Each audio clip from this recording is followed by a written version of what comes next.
Ce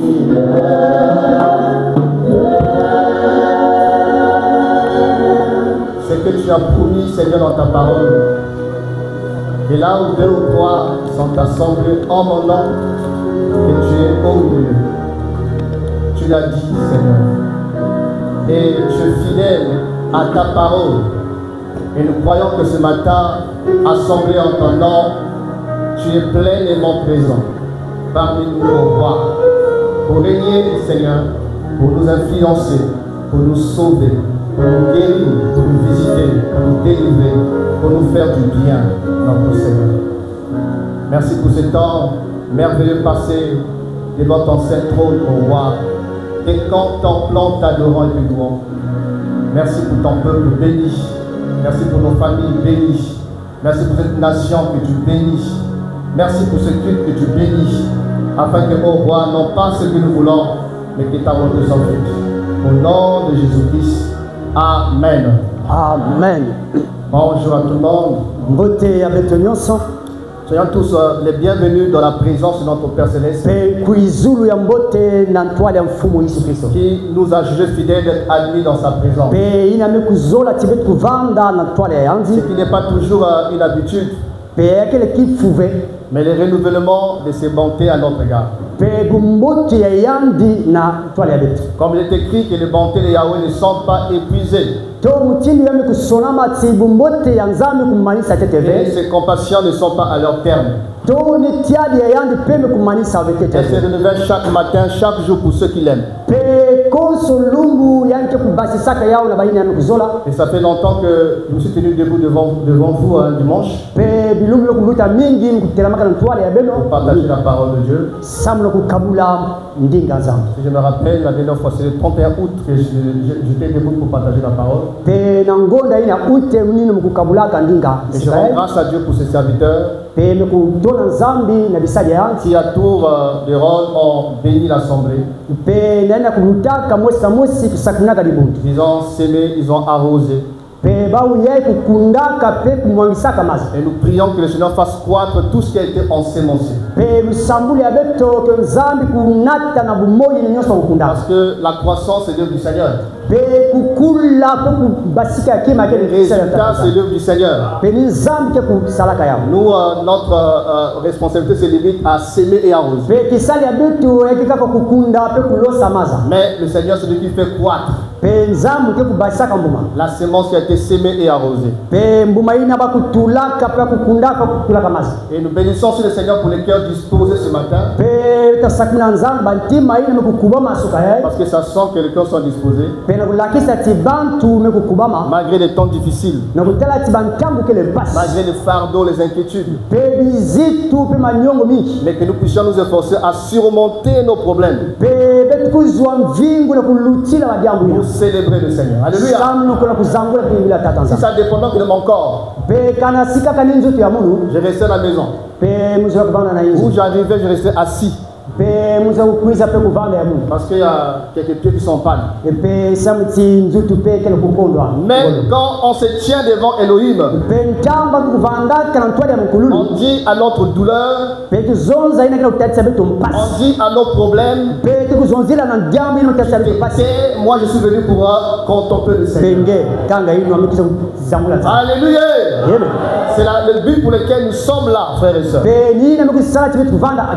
Pour le contempler, pour le glorifier et danser pour lui. Parce qu'il est mort à la croix pour nos péchés. Souvent ça nous échappe, frères et sœurs. Jésus-Christ est mort à la croix pour nous. Jésus a été crucifié pour moi. Comment puis-je le priver de mon amour? Le priver de mon énergie? Le priver de ma joie? Le priver de ma force? Alléluia. Il est de ceux qui méritent notre joie, tout le meilleur de nous. C'est pourquoi quand je suis là, je danse. Alléluia. Tu me critiques, je ne suis pas là-bas, je danse. Je m'agenouille Je lève les mains vers le ciel. Je crie à plein gosier dans sa présence. Parce qu'il m'aime. Est-ce que toi tu vas mourir pour moi, toi? Est-ce que toi tu veux prendre une balle pour moi? Jésus a été brisé à la croix. Parce qu'il a aimé Richard. Parce qu'il a aimé Divine. Parce qu'il a aimé Randolph. Parce qu'il t'aime. Alléluia. Il nous aime. Je vous dis la vérité. Tes problèmes, combats, ne peut pas compléter l'amour de Dieu pour toi. Alléluia. Dis à ta soeur, à ta femme de toi, Jésus t'aime. Jésus t'aime beaucoup. Dis-lui ça avec assurance, avec foi. Avec onction, dis-lui ça. Jésus t'aime. Alléluia. Frère, Jésus t'aime, hein? Il t'aime beaucoup, frère. Gloire au Seigneur. Alors ce matin, j'aimerais courtement partager une pensée. Une série de partages que je vais commencer la semaine, je pense. Autour du réveil. Et on va partager ce sous-thème sur les causes du sommeil spirituel. Les causes du sommeil spirituel. On avait parlé sur le réveil prophétique de la création. Dans Genèse 1, on nous présente la terre dans le chaos. Et que les ténèbres régnaient sous la terre. La terre était informe et vide. Et l'état de la terre au commencement révélait le besoin d'un réveil. À cause du chaos, à cause des ténèbres qui étaient là, à cause de l'informité, et à cause du vide. Et Dieu va s'engager à réveiller la terre au travers de son esprit qui se mouvait sur les eaux. Sa parole qui va libérer. Alors la lumière fut. Et il a commencé à redonner la forme. Il a commencé à remplir le vide. Nous sommes dans Genèse 2, verset 7. Genèse 2, verset 7. On va lire ce passage courtement. Je suis à la version d'Arby. Et l'Éternel Dieu forma l'homme, poussière du sol, et souffla dans ses narines une respiration de vie. Et l'homme devint une âme vivante. Je dis encore. Et l'Éternel Dieu forma l'homme, poussière du sol, et souffla dans ses narines, et l'homme, il souffla dans ses narines une respiration de vie, c'est ça? Et l'homme devint une âme vivante. Alléluia. Amen. Les causes du sommeil spirituel. La volonté du Seigneur pour son peuple. Ce n'est pas le sommeil spirituel. Ce n'est pas le sommeil spirituel. Le Seigneur veut voir son peuple réveillé. Un peuple non endormi. Un peuple dans le réveil. Ce n'est pas sa volonté que l'Église soit endormie. Que son peuple soit touché par le sommeil spirituel. Parce que le sommeil spirituel donne l'avantage à Satan. Satan règne dans l'atmosphère du sommeil. Quand une famille est endormie, quand une église est dans le sommeil spirituel, ça donne l'avantage à Satan et ses agents. La Bible déclare que le rang de cieux est semblable à un homme qui a semé la bonne graine dans son champ. Et la nuit, pendant que les gens dormaient, le malin est venu semer une mauvaise herbe. À quel moment l'ivraie a été semé? C'est pendant que les gens dormaient. Il montre que l'ennemi opère dans l'obscurité. Il opère dans un état de sommeil. Alors si une maison est dans le sommeil spirituel, si une église est dans le sommeil spirituel, ils vont subir, mes amis, le règne du diable. Le règne des ténèbres sera leur partage. C'est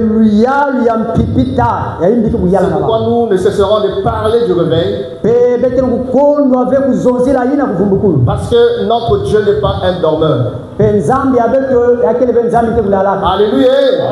Notre Dieu n'est pas un dormeur. Il déclare que celui qui gagne Israël ne sommeille ni ne dort. Il ne sommeille ni ne dort. Et il ne veut pas aussi que son peuple sommeille et dorme spirituellement. Mais qu'on soit des hommes et des femmes éveillés, vigilants. La nature nous montre les conséquences du sommeil physique. Quand une personne dort physiquement, elle n'entend plus, elle ne parle plus, elle ne peut plus bouger, elle ne peut plus marcher, elle ne peut plus agir. Tu l'as beau appeler par son prénom. Anassi, viens prendre l'argent. Il va rater l'argent. Il va passer à côté d'une bénédiction parce qu'il dort.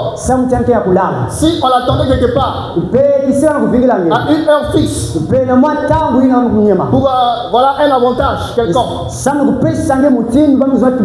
parce qu'il dort, il sera incapable de marcher et répondre au rendez-vous. Alléluia. S'il avait une responsabilité, comme dans ce passage, on nous parle de la création d'Adam.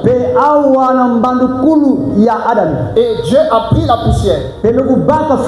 Comme un boulanger potier,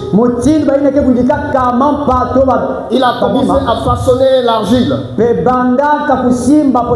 a commencé à malaxer, à donner une forme à Adam. Après qu'il ait formé Adam, avec la poussière, et Adam était là allongé, à même le sol, incapable de parler, de marcher et d'agir.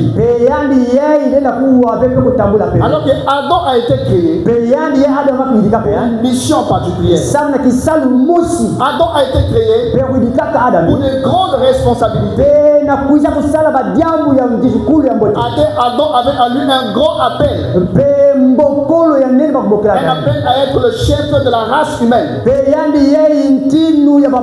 Un appel à être celui qui devait dominer la terre. L'appel à exercer l'autorité. L'appel à garder le jardin et le cultiver. L'appel à nommer la création. Assis au cheval, toi tu t'appelles cheval, toi tu t'appelles requin, toi tu t'appelles aigle. Il y avait un grand appel sur voilà, cette dépouille, ce cadavre. Mais aussi longtemps qu'il restait là inerte, une dépouille, il ne pouvait accomplir la mission. Il pouvait exercer le mandat. Il pouvait entrer dans les bonnes choses que Dieu avait préparées d'avance. Parce qu'il était comme dans le sommeil. Dans un sommeil inerte, dans l'inactivité, dans un état d'inertie. Il ne pouvait rien faire. Alors que pour que Adam soit capable, mes amis, d'accomplir la mission, de réaliser le but pour lequel il était créé, il est écrit dans la parole de Dieu que l'Éternel Dieu forma l'homme, poussière du sol, et souffla dans scénario. Une respiration de vie. Et l'homme devint une âme vivante. Il a soufflé dans Adam une respiration de vie. Et l'homme devint une femme, une âme vivante. Ce qui était inerte a devenu vif. Ce qui était inactif devient actif. Ce qui était mort commence à manifester la vie. Ce qui était immobile commence à bouger. Alléluia. Le réveil d'Adam. Dieu l'a réveillé, frère.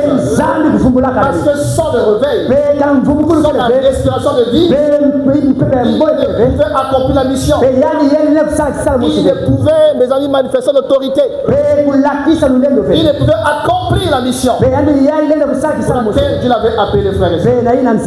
C'est comme l'église au commencement. Ils avaient la parole. Ils avaient la parole. Jésus a pris 3 ans et demi avec eux.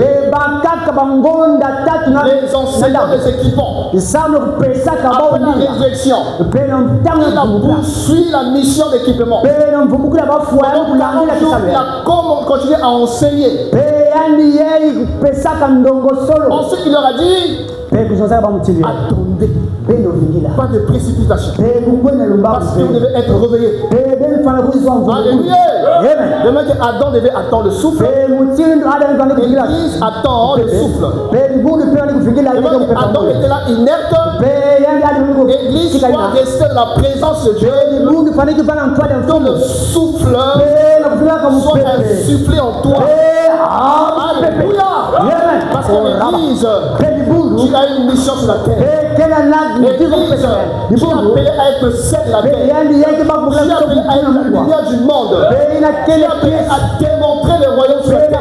Tu es appelé à reproduire Christ sur la terre. Tu es appelé à secouer les nations. Tu es appelé à marcher sur les scorpions, sur les serpents, sur toute la puissance de Satan. Alléluia. Alors il faut attendre le souffle. Le souffle va te vivifier, il va te réveiller, il va te ranimer, il va te vivifier afin que tu entres dans ta mission. Alléluia. Et ce jour-là, frères et sœurs, ils étaient là 120 à la suite, dans la présence du Seigneur, comme Adam à l'ange, sans fiche, incapable de chasser un démon, incapable d'opérer des miracles. Ils étaient là. Et tout à coup vers le souffle est venu. Un bruit un bruit comme un vent impétueux. Le souffle de l'Orient. Le souffle sombre. Le souffle de l'Orient a soufflé sur les sombres de Paris. Ils se sont mis debout, frères et sœurs. Les pierres, reveillés qu'il était vrai. Reveillés par l'esprit de la résurrection. Reveillés par la puissance de la résurrection. Il s'est tenu debout comme un soldat. Il a sonné la trompette. Il a sonné la trompette de vie. Il a sonné la trompette de gloire. 3000 ont été convertis. Quand l'église réveillait vrai, il y a la gloire. Quand l'église réveillait, il y a le signe de prodige. Quand l'église réveillée, il y a la repentance. Quand l'église est réveillée, le monde va dire ceci. Venez voir les hommes qui ont bouleversé le monde. Venez voir les hommes qui ont bouleversé le monde. Quand l'église est réveillée, elle fait peur au diable. Elle dérange les ténèbres. Elle dérange les ténèbres. Quand l'église est réveillée, les captifs sont libérés. Les cœurs brisés sont guéris. Les opprimés sont délivrés. Et la bonne nouvelle est annoncée avec autorité. Quand l'église est réveillée, les paralytiques marchent, les sourds entendent, les muets parlent, les morts ressuscitent, les malades sont guéris. Alléluia, alléluia, alléluia, alléluia, alléluia, alléluia. Oh, merci. Ces jours-là, et il a dit à Ézéchiel, Ézéchiel a vu une vallée pleine d'ossements. D'ossements de soldats. Destinés pour la combattre. Destinés pour la guerre. Mais ces ossements étaient là allongés sur la vallée, frère et sœur. Incapable de bouger, incapable de tirer l'ennemi, incapable d'agir. Ces ossements étaient là. Est-ce dit à Ézéchiel, fils de l'homme, fils de l'homme, est-ce que ces ossements peuvent-ils encore vivre? Peuvent-ils encore marcher? Ézéchiel dit, Seigneur, je ne sais pas. Mais toi, tu sais toutes choses. Moi, je ne sais pas. Il dit, parle. Parle aux ossements des cieux. Alléluia. Car Dieu réveille son peuple. À travers deux éléments particuliers. Dieu réveille un peuple. Dieu réveille une nation. Dieu réveille une famille. Par deux choses particulières. La première, sa parole. Sa parole. Sa parole. Il envoie sa parole. Sa parole guérit. Sa parole restaure. La deuxième chose après la c'est le souffle. Le souffle qui est le Saint-Esprit. Qui est le Saint-Esprit. Les amis, on peut avoir la parole, mais il n'y a pas le souffle. Alléluia. Alléluia. Alléluia. Alléluia. Ça veut dire lequel? Parle. Prophétise. Parle en ce moment de ces choses. Alors il a ouvert la bouche. Comme un grand prophète. Il dit non seulement d'assécher. Ainsi dit l'Éternel. Ainsi dit l'Éternel. Pendant qu'il prophétisait, les gens ont commencé à bouger. Il y a eu un mouvement de l'esprit. Un mouvement de l'esprit. Un mouvement de l'esprit. Un mouvement de l'esprit. Oh, la tête a région la main. La main a région les pieds. Les morceaux commencent à se récoller entre nos frères. Oh Seigneur, dans ce temps de la femme, nous avons besoin du mouvement de l'esprit. Nous avons besoin du vent impétueux. De bruit impétueux qui réveille la rêve, qui réveille les béliers, qui réveille les béliers, qui réveille les soldats.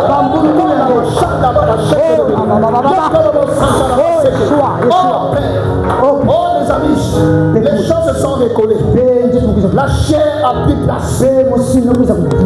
C'était toujours plein de cadavres. Plein de cadavres. Toute une armée. Nous pouvons aller à la guerre. Nous pouvons combattre l'ennemi. Ce n'est pas encore la question de guerre. Fils de l'homme, est-ce que ces cadavres-là peuvent-ils marcher? Peuvent-ils marcher?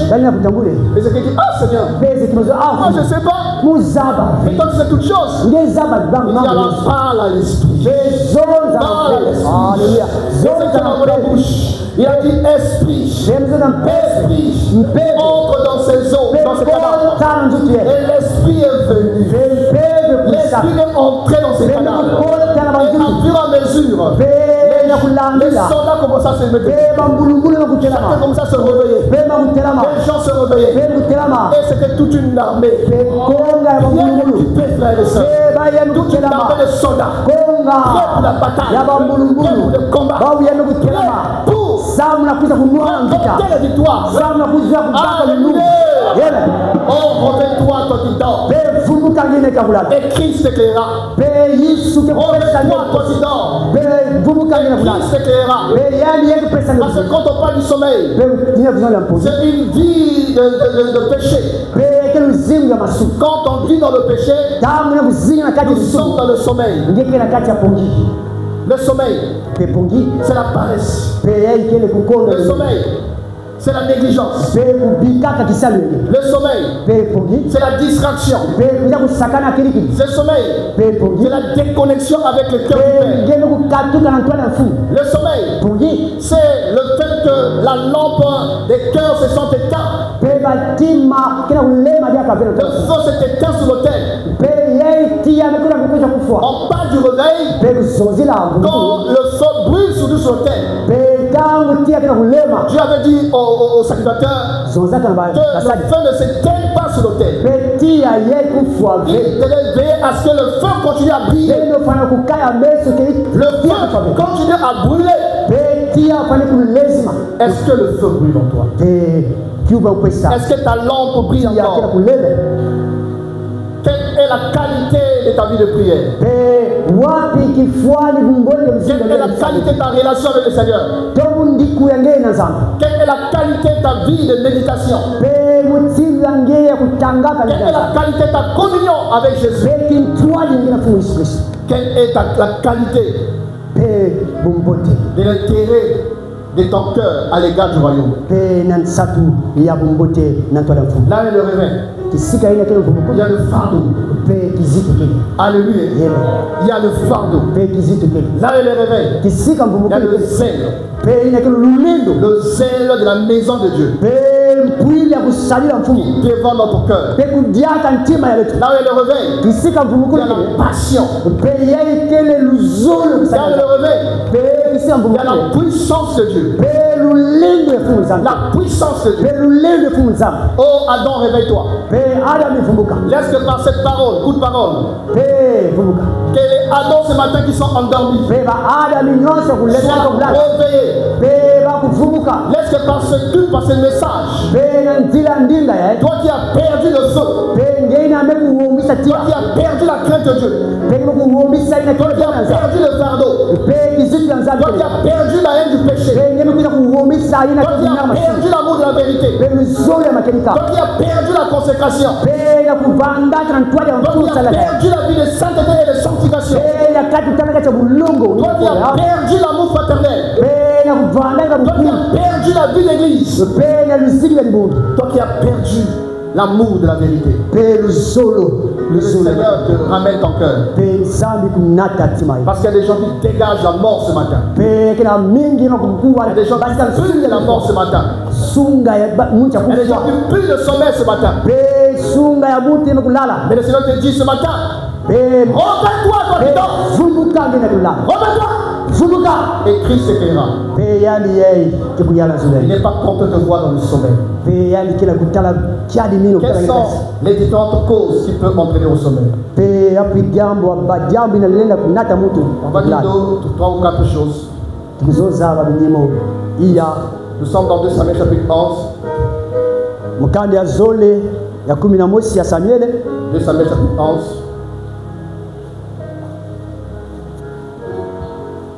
Vous connaissez l'histoire? Le roi David, il est écrit ceci. La nuit suivante, au temps où les rois se mettaient en campagne, David envoya Joab avec ses serviteurs et tout Israël pour détruire les fils d'Ammon et pour assiéger Rabba. Mais David resta à Jérusalem. Un soir, David se leva de sa couche. Et comme il se promenait sur le toit de la maison royale, il aperçut de là une femme qui se baignait et qui était très belle de figure. David fit demander qui était cette femme. Et on lui dit, n'est-ce pas Bathsheba, fille d'Eliam, femme d'Uri, le Hétien? Et David envoya des gens pour la chercher. Elle vint vers lui et il coucha avec elle.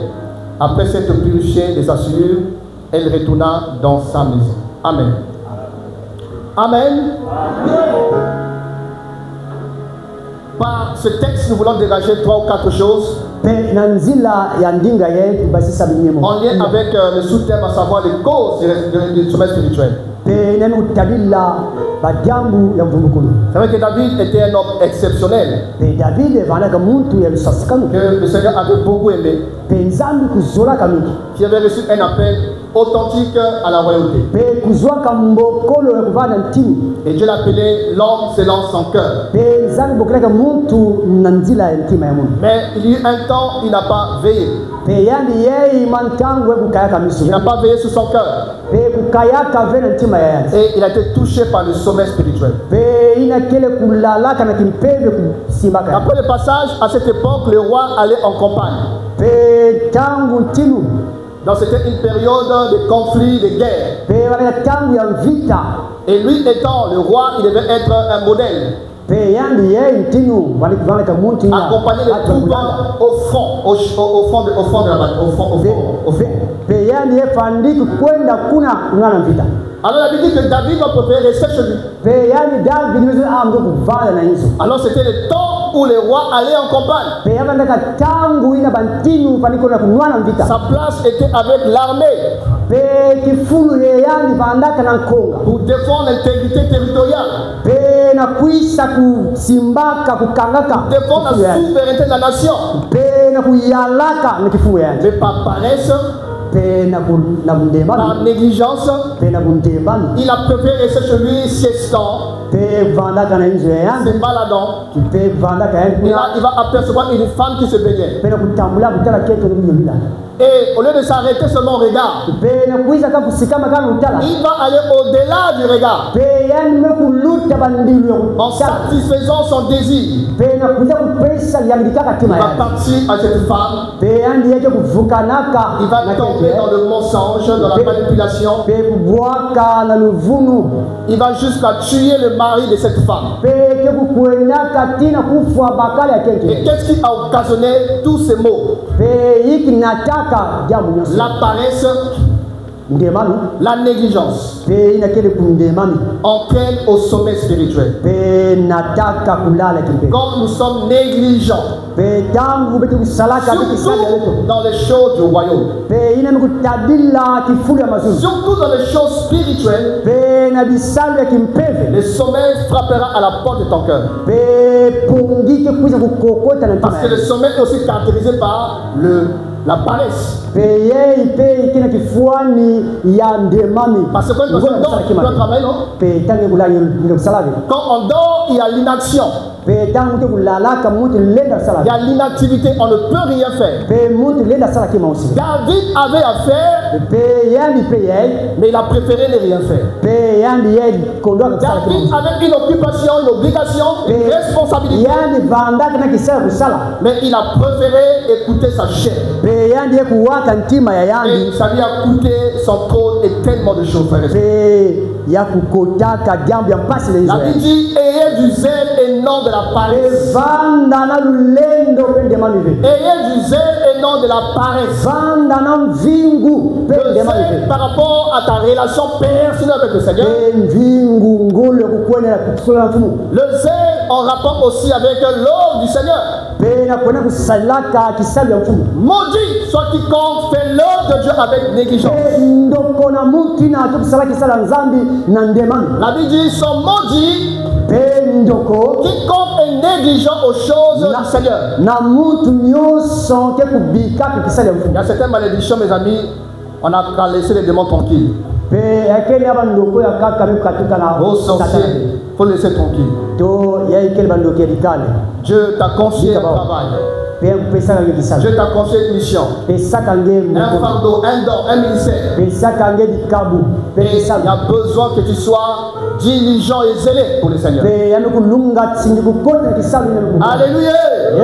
La paresse peut entraîner au sommet spirituel. Dans 2 Chroniques 11, prenez le verset de la maison, il est écrit ceci: maintenant mes fils, cessez d'être négligents, car vous avez été choisis par l'Éternel pour vous tenir à son service devant lui,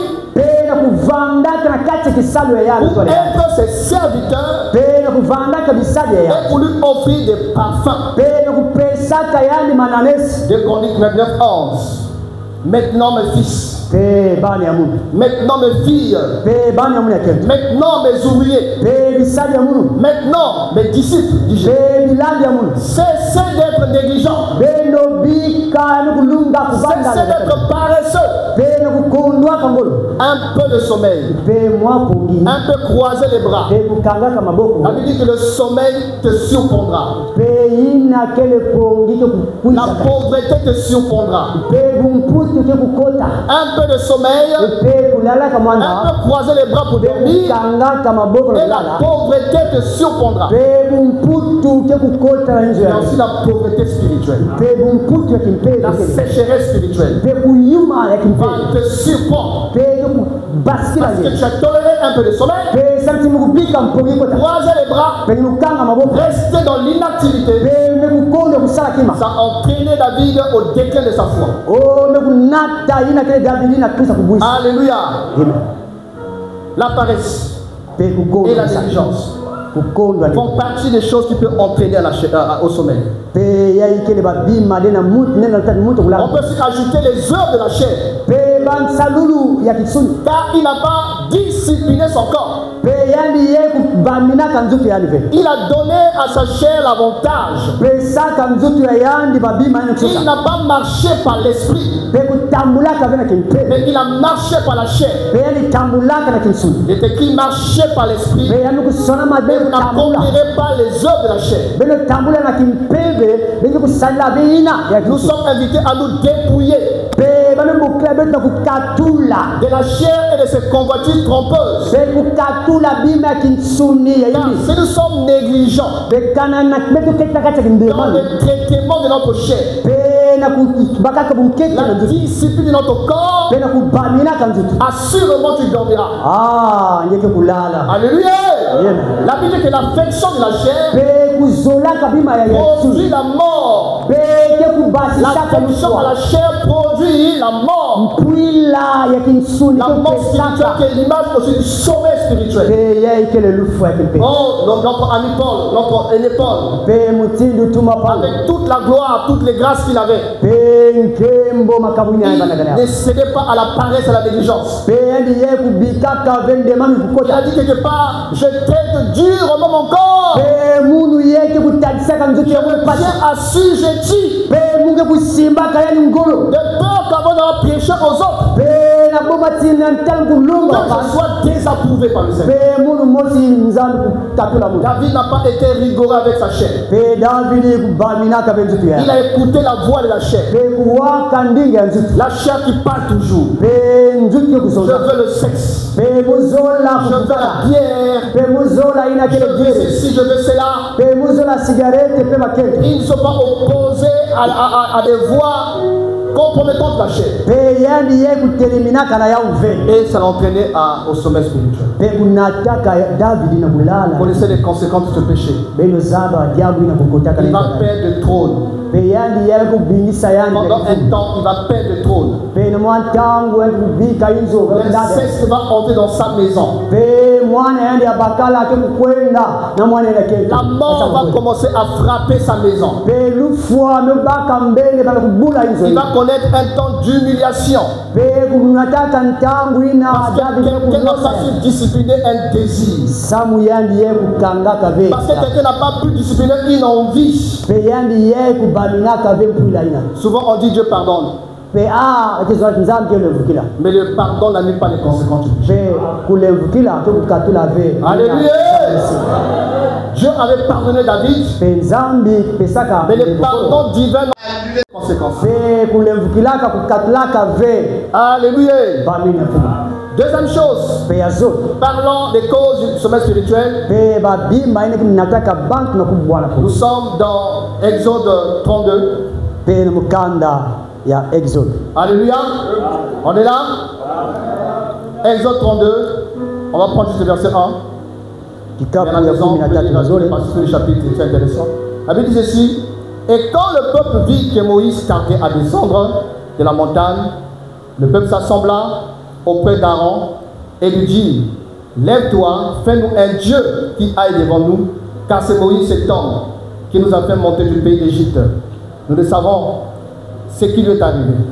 Et Aaron leur dit: brisez les pendants d'or qui sont aux oreilles de vos femmes, de vos fils et de vos filles, et apportez-les-moi. Et tout le peuple arracha les pendants d'or qui étaient à leurs oreilles, et il les apportait à Aaron, et il les prit de leurs mains, et il forma l'or avec un ciseau, et il en fit un veau de fonte. Matthieu chapitre 25, versets 1 à 2. Matthieu 25. Matthieu 25, 1 à 2, je lis ceci.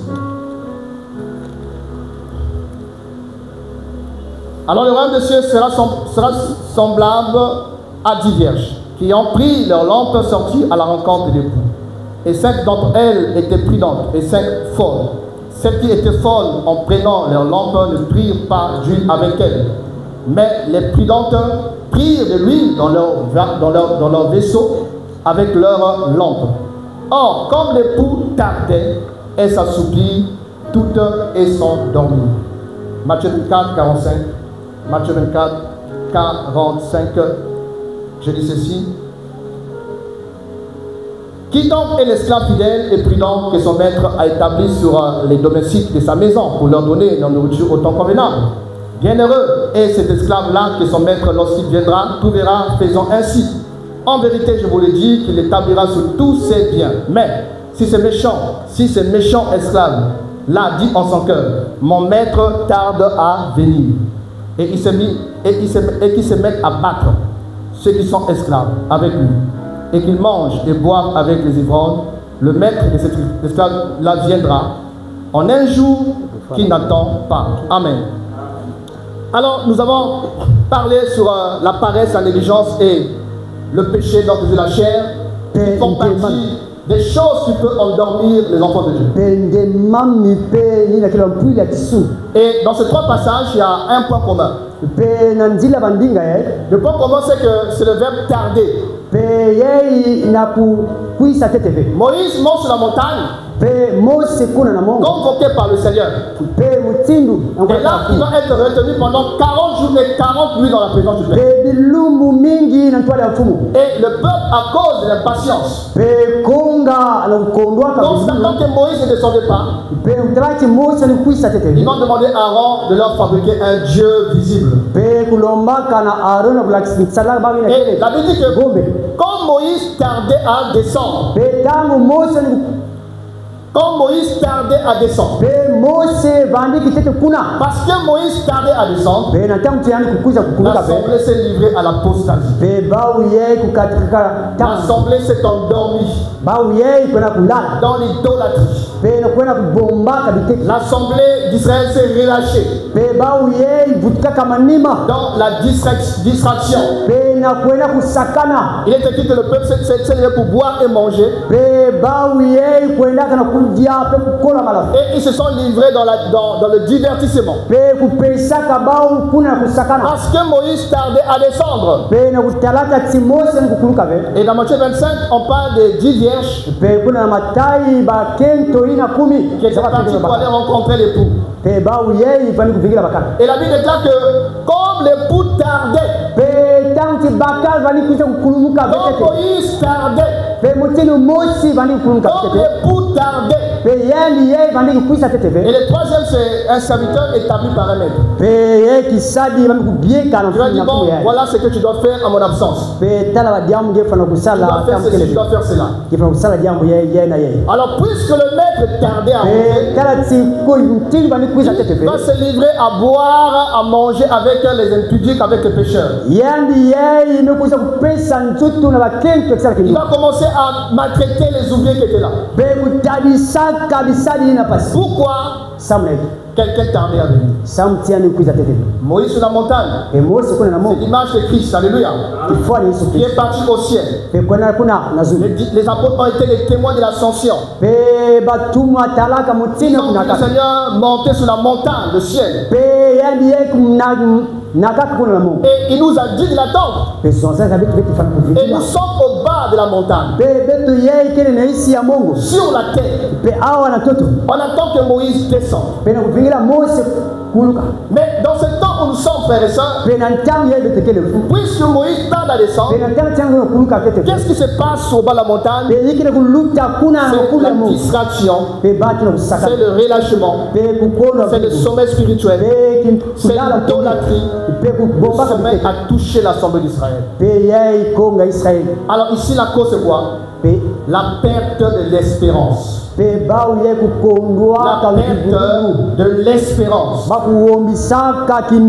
Notre espérance, c'est le retour de Jésus. Notre espérance, c'est la promesse de son retour. Moïse descendra. Peu importe le temps que ça prendra. Moïse finira par descendre de la montagne. Mais dans quel état te trouveras-t-il? Dans quel état nous trouvera-t-il? Est-ce en train d'adorer un veau d'or? Le veau d'or qui est adoré dans ce temps de la fin. Le veau d'or qui représente un autre Jésus, qui représente un autre évangile, qui représente un autre esprit qui anime les églises. Et le veau d'or est au centre de plusieurs ministères, de plusieurs églises locales. On a écarté la sainte doctrine de l'évangile du royaume, la remplaçant par un évangile sur mesure, la remplaçant par des traditions humaines. On s'est détourné de Jésus-Christ crucifié, né de la Vierge Marie, pour s'attacher à un Jésus businessman, homme d'affaires. Le veau d'or. Veillons, frères et sœurs. Parce que personne n'est à l'abri du sommet spirituel qui s'abat dans les nations. Les poules tardaient, les vierges se sont endormis. Ne soyons pas de ceux qui perdent l'espérance. Gardons l'espérance. Jésus est fidèle. Le ciel passera, la terre passera. Sa parole ne passera pas. Alléluia. Que tu crois et que tu ne crois pas, c'est pas ton incrédulité qui empêchera Christ de descendre. Que tu sois en train de te préparer ou pas, ce n'est pas ton impréparation qui l'empêchera de descendre. Jésus-Christ descendra. Et regardez l'actualité aujourd'hui. Nous sommes des témoins de l'accomplissement des prophéties bibliques. Qu'est-ce qu'on n'a pas vu prédit par la parole? Qu'est-ce qu'on n'a pas entendu annoncé par la parole? Les signes politiques, on le voit. Les bruits de guerre. Les signes religieux, on le voit. Les faux prophètes, les faux docteurs. Les signes géologiques, on le voit. Les changements climatiques. Alléluia. Les signes économiques, on le voit. La crise qui est en train, mes amis, de secouer les nations. Quels sont les signes, mes amis, que nous n'avons pas encore vu pour rester dans le sommeil? Réveille-toi, toi qui dors. Et Christ t'éclairera. Alléluia. Nous sommes dans Juge chapitre 2. Troisième chose. Juge chapitre 2. Les causes du sommeil spirituel. Verset 7. Juge 2, verset 7. Le peuple servit l'Éternel pendant toute la vie de Josué. Et pendant toute la vie des anciens qui survécurent à Josué et qui avaient vu toutes les grandes choses que l'Éternel avait faites en faveur d'Israël. Jésus, c'est nous, serviteurs de l'Éternel, mourut, âgé de 110 ans. On l'ensevelit dans les territoires qu'il avait eu en partage à Timna, Hérès, de la montagne d'Éphraïm, au nord de la montagne de Gash. Toute cette génération fut recueillie auprès de ses pères. Et il s'éleva après elle une autre génération qui ne connaissait point l'Éternel, ni ce qu'il avait fait en faveur d'Israël. Les enfants d'Israël firent alors ce qui déplaît à l'Éternel, et ils servirent les Baals. Ils abandonnèrent l'Éternel, le Dieu de leur père, qui les avait fait sortir du pays d'Égypte. Et ils allaient après d'autres dieux, donc les dieux des peuples qui les entouraient. Ils se prosternèrent devant eux et ils irritèrent l'Éternel. Ils abandonnèrent l'Éternel et ils servirent Baal et les Astartés. Alléluia. Amen. Dans ce passage, on nous parle de la transition entre la mort de Josué et le temps de juge. Après la mort de Moïse, Josué avait pris la relève. Il a poursuivi la mission de Moïse. Faire accéder Israël à Canaan, la terre promise. Le Seigneur était avec lui comme il était avec Moïse. Il a fait des succès, des exploits avec le Seigneur.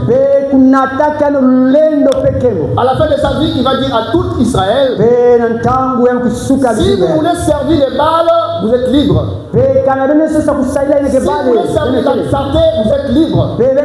Quant à moi et ma maison, nous servirons l'Éternel.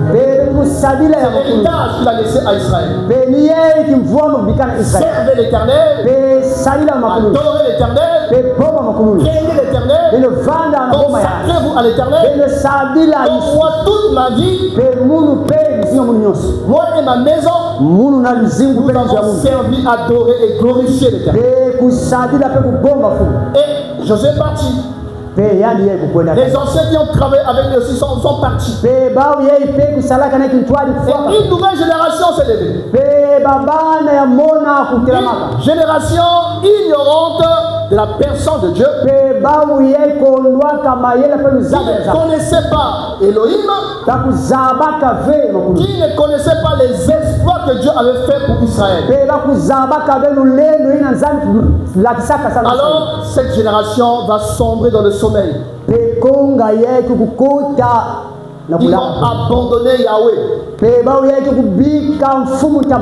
en imitant les pratiques des nations païennes. Qu'est-ce qui a occasionné tout ça? La cessation des hommes de réveil. Josué était un homme de réveil. Moïse était un homme de réveil.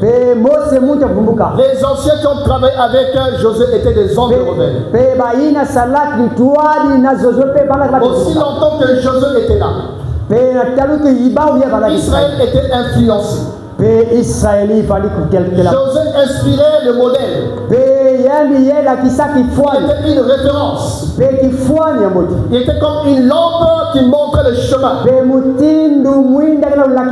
Mais quand il est parti, et tous ceux qui ont travaillé avec lui, il n'y avait plus de modèle parmi les enfants d'Israël. Il n'avait plus personne en qui il pouvait s'inspirer. Pour voir le modèle d'un cœur qui aime Dieu. Pour voir le modèle d'un cœur consacré intègre. La cessation des hommes de réveil. La cessation des hommes de réveil.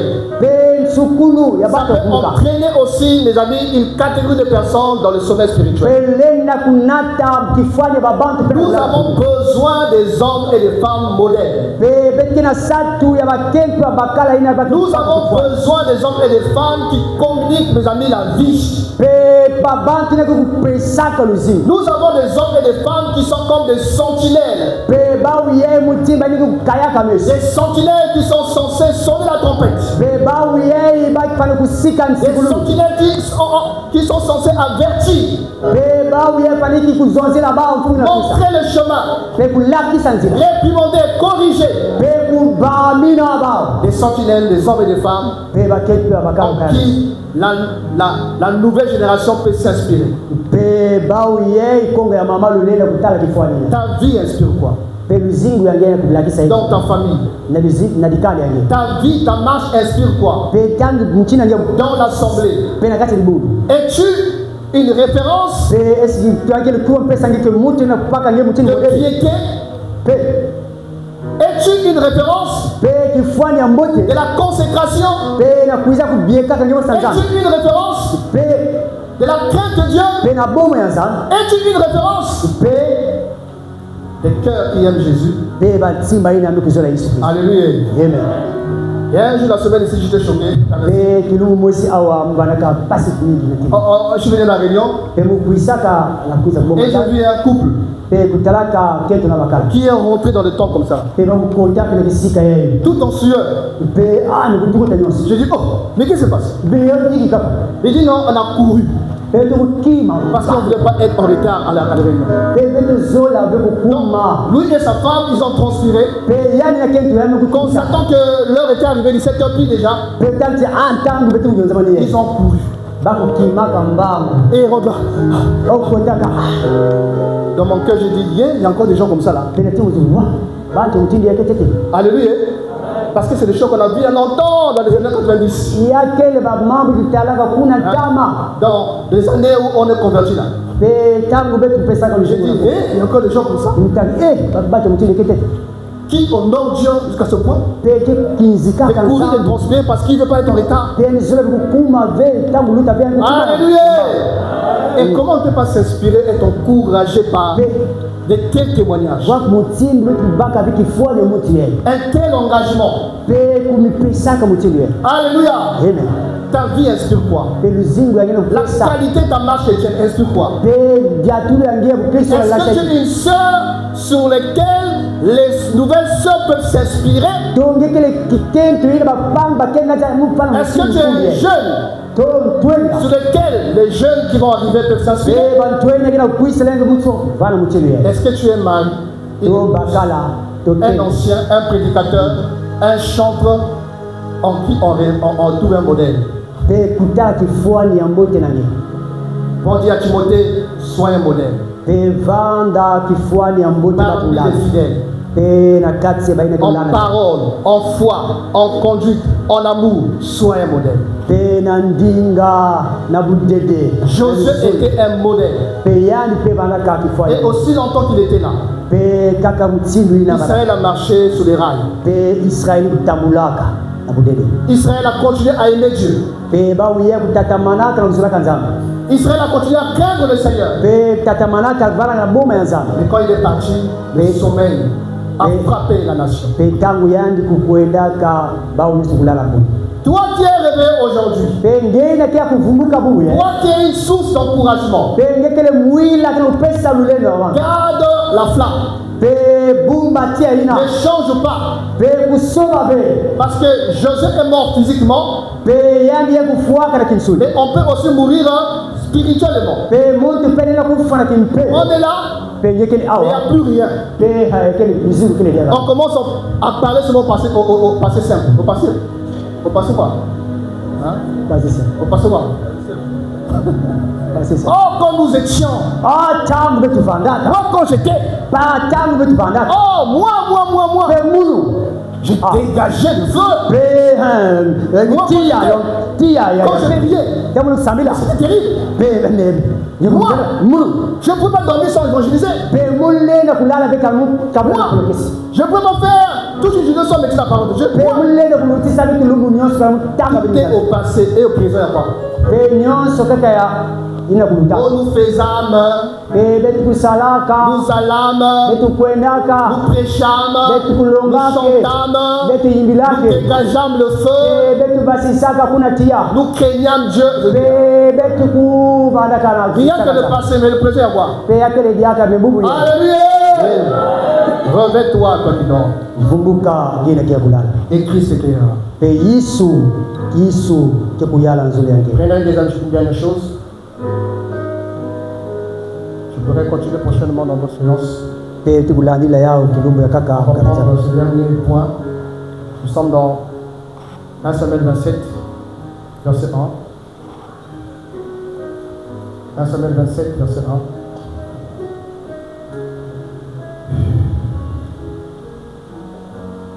Il était écrit ceci.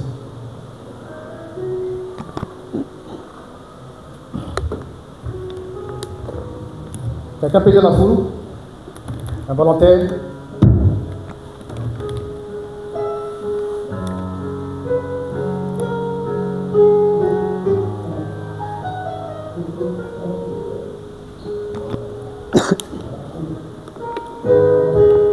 Et le sommet ce matin, on n'arrive pas à lire. Ok. David dit en lui-même, je périrai un jour par la main de Saül. Il n'y a rien de mieux pour moi que de me réfugier au pays des Philistins, afin que Saül renonce à me chercher. Encore dans tous les territoires d'Israël, ainsi j'échapperai à sa main. Alléluia. Amen. Nous sommes donc en train de parler sur les causes du sommeil spirituel, parmi lesquelles la paresse, la négligence, le péché. Quand nous nous livrons à la paresse et à la négligence, inévitablement on sera frappé par le sommeil spirituel. On a aussi parlé de la paix et de l'espérance. Notre espérance qui est la promesse du retour de Jésus. Qui, comme Moïse, est monté sur la montagne pour préparer des places pour nous. Et il a dit, attendez-moi, je viens vous chercher. Moïse tardait à descendre, alors le sommeil a frappé l'assemblée. Également qui attendait l'époux. Comme l'époux tardait, le sommeil les a emportés. On a aussi parlé, voilà, de quoi encore là? Troisième chose. Tout est parti. La cessation des hommes de réveil. L'oubli de la parole de Dieu. La nouvelle génération ne connaissait pas Dieu et avait oublié les exploits que Dieu avait faits. Et quand on oublie la parole, on se prive de la foi. Car la foi vient de ce qu'on entend. Et ce qu'on entend vient de la parole de Christ. Et le fait qu'ils ont oublié la parole de Dieu et les œuvres divines, le sommeil les a touchés. Et dans ce passage, on nous parle de David. David est en train de parler en lui-même. David dit que David dit en lui-même, je périrai un jour par la main de Saül. D'où vient cette interrogation? C'est la persécution, les découragements. David était découragé. Parce que depuis que Dieu l'avait choisi, sa vie n'était plus tranquille. Saül voulait l'éliminer, le neutraliser. Alors il était devenu comme un SPF. Sans domicile fixe, il dormait à gauche, à droite. Sa vie était bousillée, perturbée. Rien ne semblait marcher. Alors le cumul de frustration, de combats, de toutes ces choses, il a commencé à marmonner, à parler en lui-même. Je périrai un jour par la main de Saül. David, qui t'a dit que tu vas mourir?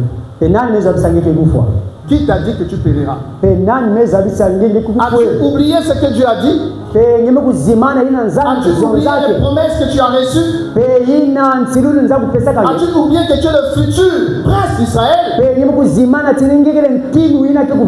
As-tu oublié que Dieu ne ment pas? As-tu oublié que Dieu est fidèle? As-tu oublié les promesses du Seigneur? Comment peux-tu arriver à conclure que tu mourras? Cette conclusion est le résultat de quoi? Du découragement. Je n'ajoute comme aussi un élément qui peut aussi entraîner le sommeil spirituel. Les découragements mal gérés. Le découragement mal géré peut endormir une église, une âme, une soeur, un frère.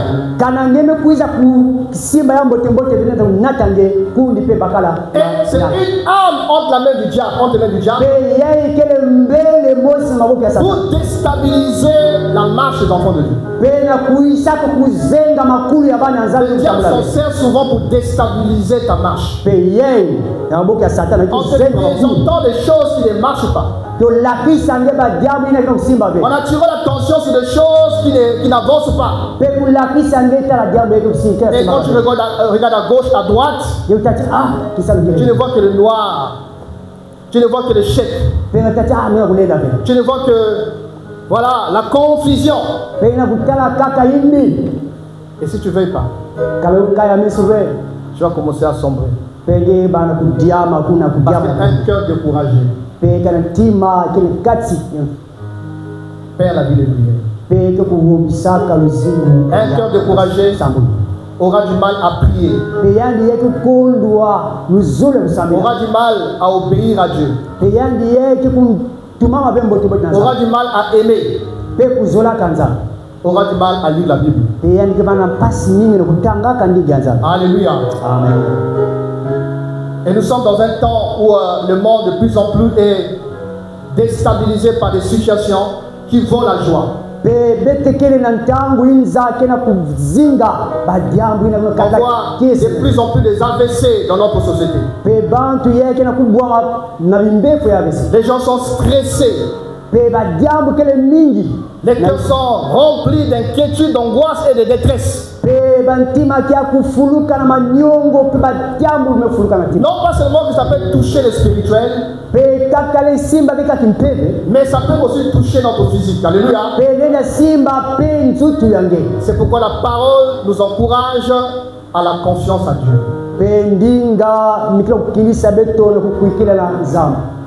Ne vous inquiétez de rien. Et en toute chose, faites connaître vos besoins à Dieu par des prières et des supplications.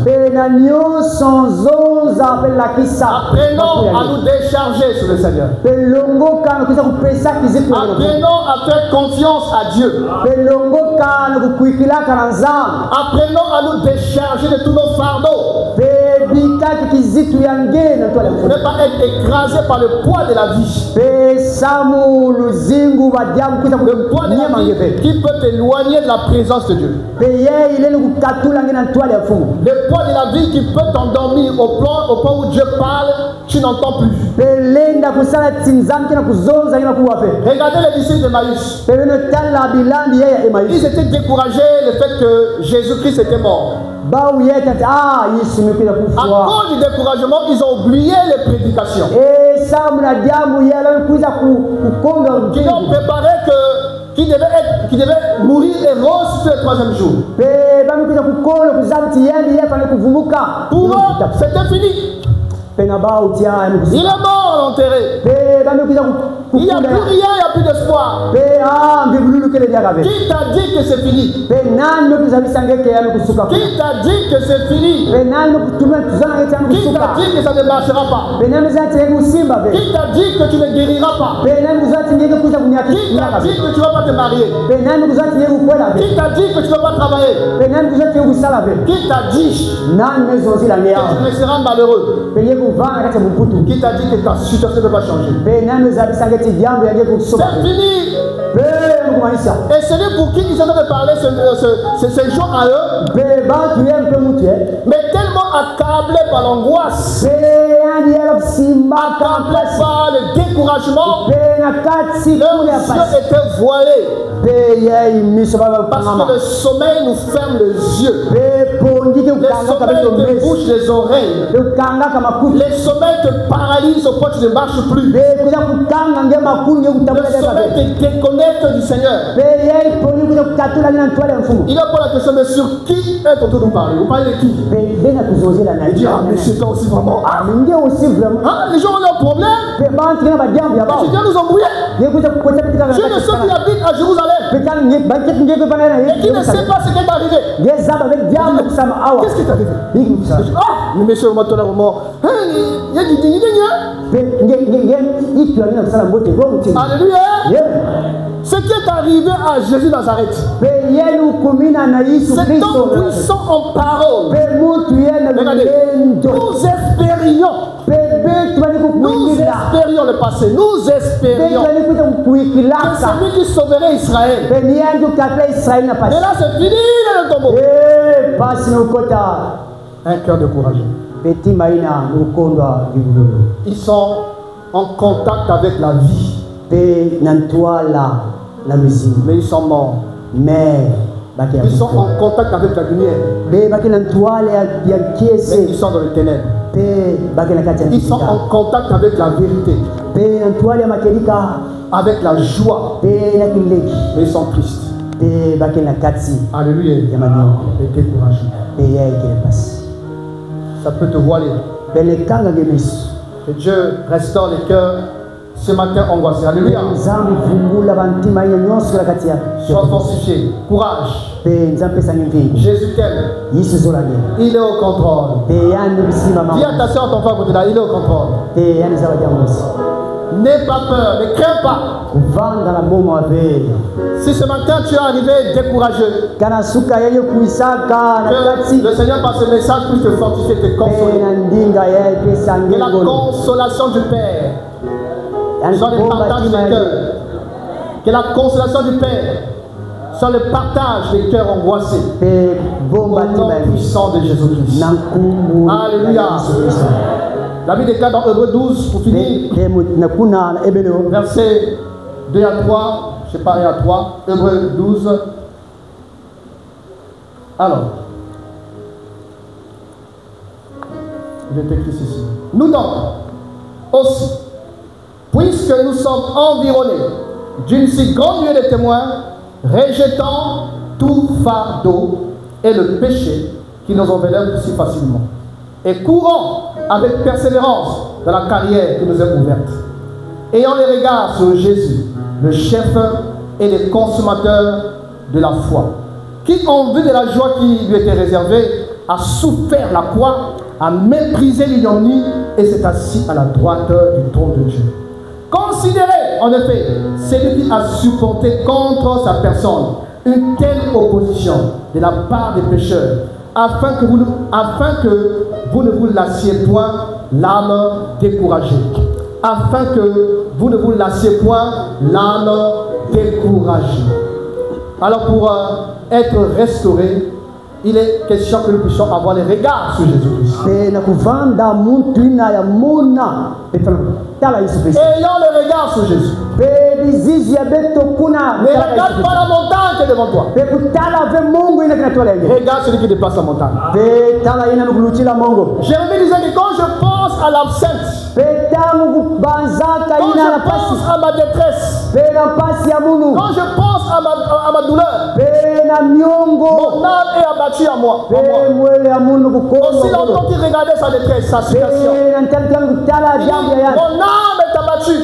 Et il dira ailleurs, voici ce que je dois repasser dans mon cœur. Ce qui me donnera de l'espérance. Ce qui peut m'encourager. Ce qui peut encore me communiquer la joie. Ce qui peut encore me redonner la paix. C'est que les bontés de Yahweh ne sont pas épuisées. Et ces compassions ne sont pas leur terme. Elles se renouvellent chaque matin, chaque jour. Pour ceux qui s'aiment et qui espèrent le Seigneur. Ma soeur, les bontés de Dieu ne sont pas épuisées. Courage. Voilà un peu la pensée de ce matin. Cause du sommet spirituel. La paix et l'espérance. La cessation des hommes de réveil et l'oubli de la parole de Dieu. Et aussi les découragements. On va se lever, on va prier. Papi, tu veux prendre le chant de Jésus-Christ règne? L'Esprit de Dieu règne. On va chanter ce chant ensemble avec tout notre cœur. Et on va prier le Seigneur pour ce message.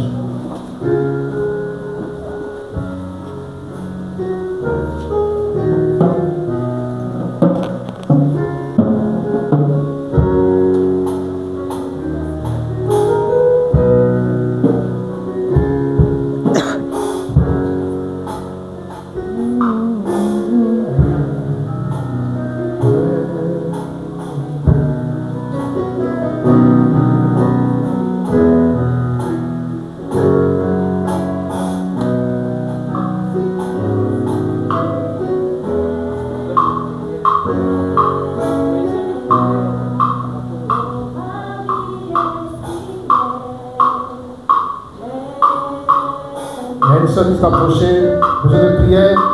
S'il y a des personnes aussi qui aimeraient la suivre, que ça